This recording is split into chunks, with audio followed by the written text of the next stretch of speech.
Hi guys, welcome to my blog. आजको ब्लगमा मैले general mechanical किबोर्डलाई कसरी सफा गर्ने. It's not a deep cleaning, it's just a general cleaning. Over the time यो किबोर्डमा धुलोहरू पसेको हुन्छ, त्यसलाई कसरी सफा गर्ने भन्ने म सानो ब्लग बनाइरहेको छु. मसँग कीक्रोनको K6 मेकानिकल किबोर्ड छ. I love it. I have been using it for almost a year. म टाइममा सफा गर्छु. यो किबोर्ड कम्प्याक्ट पनि छ. यो कस्टमाइजेबल छ. You can use for Mac, you can use for Windows. यसमा ब्लुटुथ छ, यसमा वायरबाट हुन्छ. अनि we can switch the flip and you can change it from Mac to Windows, Windows to Mac. So त्यही कारणले गर्दा म म्याक युजर भएको हुनाले मैले खास यो लिएको. लेआउट पनि राम्रो छ, इजी छ. अनि मेरो यो चाहिँ खास ब्राउन स्विच हो. डिफ्रेन्ट स्विच हुन्छ मेकानिकल किबोर्डमा. मेरो ब्राउन स्विच हो अनि यो कम्प्लिटली स्वापेबल हो. मैले सबै की क्याप निकाल्न मिल्छ. प्लस मैले इभन स्विच निकाल्दा अर्को स्विच चेन्ज गर्न पनि मिल्छ. So it is almost customisable. Anything can be done. So यो किबोर्डलाई मैले सफा नगरेको नि अलमोस्ट 2 महिना भयो. खास छुट्टीमा सफा गर्छु भन्ने थियो. आज छुट्टीको लास्ट डे हो. त्यसैले I want to make a small blog and just want to clean the keyboard. It's just a general cleaning, not a deep cleaning. अनि मसँग यो खास यो की निकाल्नलाई मसँग यस्तो खालको पुली पाइन्छ. यो पुल गर्न मिल्छ. अनि स्विच चाहिँ निकाल्नु पऱ्यो भने अर्को खालको पनि हुन्छ. यो चाहिँ मसँग खास कीक्रोनको हो, तर you can buy from outside as well. So यसलाई मैले यसरी फर इक्जाम्पल मैले यसलाई यसो गरेर आई क्यान पुल इट. यो बिस्तारै पनि सफा गर्नुपर्ने हुन्छ.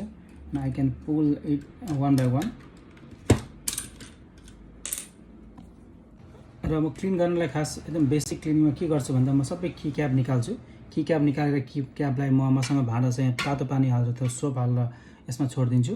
अनि प्लस यो एटलिस्ट 20 मिनट छोडिदिन्छु. अलिक मजाले सफा पनि गर्छु. यहाँ सबै तेलको दागहरू बसेको छ, सबै क्लिन हुन्छ. अनि पछि त्यसलाई म सोक गर्छु. अनि टावलमा अथवा माइक्रोफाइबरमा सोक गरेर सबै क्लिन गरेर बाहिर सुकाउँछु. सुकाएपछि फिट गर्छु यसलाई. त्यो चाहिँ की क्यापको कुरा भयो. अनि भित्रको कुरा चाहिँ खास निकालेपछि देखाउँछु म. यसमा चाहिँ म खास धेरै कुरा गर्दिनँ, जेनरल क्लिनिङ भएको हुनाले. मसँग कटन बड छ. यो बडले जहाँ मेरो हात पुग्दैन त्यहाँ यसले सफा गर्छु.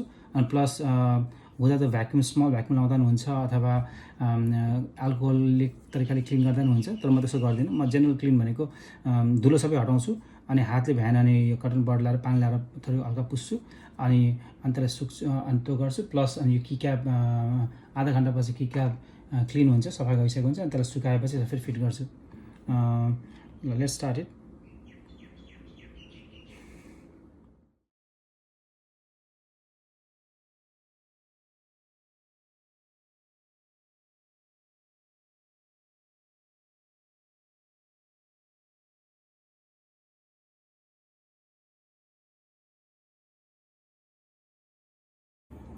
खास मैले अब सबै की क्याप निकालेँ. हेर्नुहोस् कति फोहोर छ यहाँ.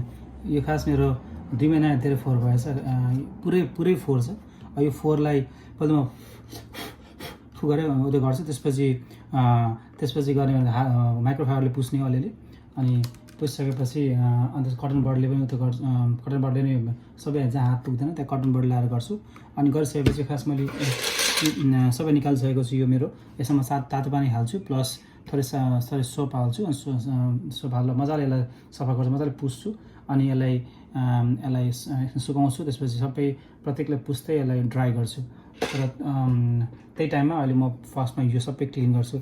ल मैले यसरी मसँग थोरै एउटा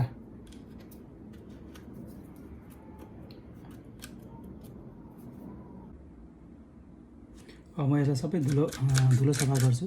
हल्का ब्रस छ, ब्रसले सबै यो लागेको धुलोहरू सबै सफा गर्ने.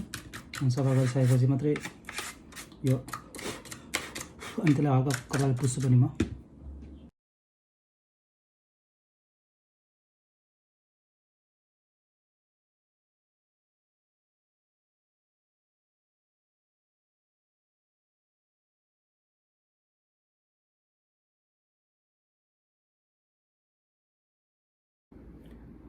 मेरो अघि भने जस्तै यो डिप क्लिनिङ होइन, जस्ट अ जेनरल क्लिनिङ. धुलो सबै फाल्ने हो. डिप क्लिनिङ गरेर म पछि अर्को ब्लग बनाउँछु. त्यसमा चाहिँ हल्का केही केमिकल ल्याएर पुरा यसको स्विचको साइड पनि सफा गर्छु. तर यसमा चाहिँ खास मैले जेनरल धुलो मात्रै सफा गरेको. मैले ब्रसले एक राउन्ड गरेँ. मैले कटन बड लाएर पनि गरेँ. अब एकछिन अझै थोरै पाइन्छ, यसलाई म अझै गर्छु. अनि त्यसपछि यो यसको काम सकिन्छ। अनि मैले अलरेडी यसमा यसलाई थोरै लिक्विड साबुन हालेर प्लस तातो पानीमा यसलाई मैले पुरै 5-7 मिनट सफा गरेँ। अनि त्यसलाई अब म यसलाई सोक गर्दै यसमा राख्छु, यसमा ड्राई गर्न दिन्छु। ड्राई भइसकेपछि मात्रै अनि सुक्छ, त्यसपछि मात्रै म यसलाई फेरि फिट गर्छु।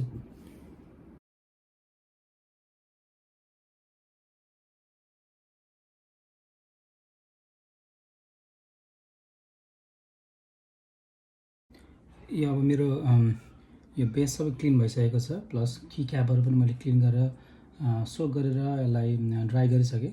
अब नेक्स्ट भनेको मैले यसलाई फिट गर्ने हो। अब यो सबैलाई म फिट गर्छु। त्यसपछि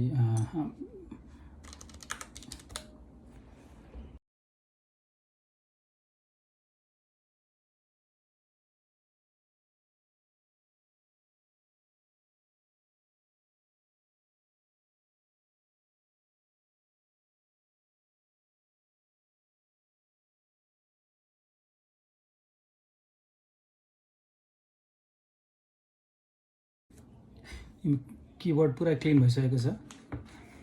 लुक एट दिस, सबै फोर सबै गयो। अब मैले कीबोर्डलाई एसेम्बल गरिसकेँ। मेरो कीबोर्ड अब अन हुन्छ।